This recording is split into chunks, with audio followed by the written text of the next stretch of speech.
கோமதி செந்தில் கிட்ட, ஏண்டா உனக்கும் மீனாவுக்கும் ஏதாவது சண்டையா, என்னடா பிரச்சனை, ரெண்டு பேரும் பேசிக்கவே மாட்டேங்கிறீங்க அப்படின்னு சொல்லி கேட்பாங்க. திரும்பி திரும்ப திரும்ப கேட்பாங்க. அதெல்லாம் ஒன்றும் இல்லைம்மா, அவ சரியா சாப்பிடாம இருந்ததுனால ஏன் மீனா சரியா சாப்பிடல, அதனால தானே உடம்புக்கு முடியாம போயிடுச்சுன்னு கேட்டேன். அது அவளுக்கு பிடிக்கல, அதனால அமைதியா இருக்கா, வேற ஒன்றும் இல்லைம்மா, எங்களுக்குள்ள எந்த சண்டையும் இல்லை அப்படின்னு சொல்லுவாரு.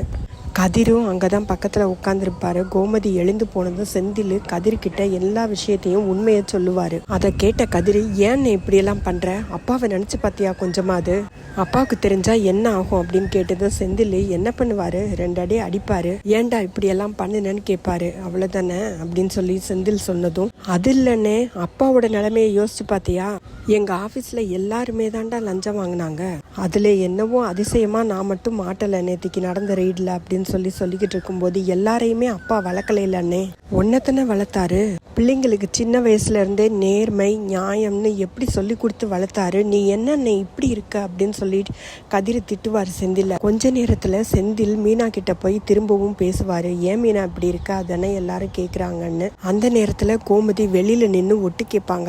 ஏன் ஒட்டு கேட்பாங்கன்னா, மீனா ரொம்ப சத்தமாக செந்தில திட்டிக்கிட்டு இருப்பாங்க. நீங்கள் பண்ணின விஷயம் மாமா அத்தைக்கு தெரியாமல் இவ்வளவு நாள் மறைச்சு வச்சதே பெருசுதான், என்னை ஏதாவது இன்னும் தொந்தரவு பண்ணீங்கன்னா நான் அப்படியே போய் சொல்லிடுவேன் அப்படின்னு சொல்லி செந்தில் கிட்ட சண்டை போட்டுக்கிட்டு இருப்பாங்க. அதனால கோமதி நின்று கேட்பாங்க.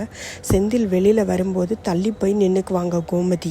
இனி வரும் எபிசோட்ஸ்ல கோமதியே மீனாவை பார்த்து பேசுவாங்க. மீனா நடந்ததை கண்டிப்பா கோமதி கிட்ட சொல்லிடுவாங்க. சரவணன் மயிலு, செந்தில் மீனா, கதிர் ராஜி, இந்த 3 ஜோடியில எந்த ஜோடியோட ஸ்டோரி உங்களுக்கு ரொம்ப பிடிச்சிருந்ததுன்னு மறக்காம கமெண்ட்ல சொல்லுங்க. எனக்கு ரொம்ப பிடிச்சது கதிர் ராஜி ஜோடி தாங்க. அவங்க எங்க இருக்காங்க, அழகா இருக்காங்க அப்படின்னு மட்டும் இல்லை, அவங்களோட கதையே ரொம்ப வித்தியாசமா அழகா இருக்கும். அவசரமா கல்யாணம் பண்ணாலும், 2 பேருமே பிடிக்காம கல்யாணம் பண்ணினாலும், இப்போ அவங்க 2 பேரும் எப்படி ஒருத்தர் புரிஞ்சுக்கிட்டு வாழ்றாங்க அப்படிங்கிறத ரொம்ப அழகா கொண்டு போயிருப்பாங்க.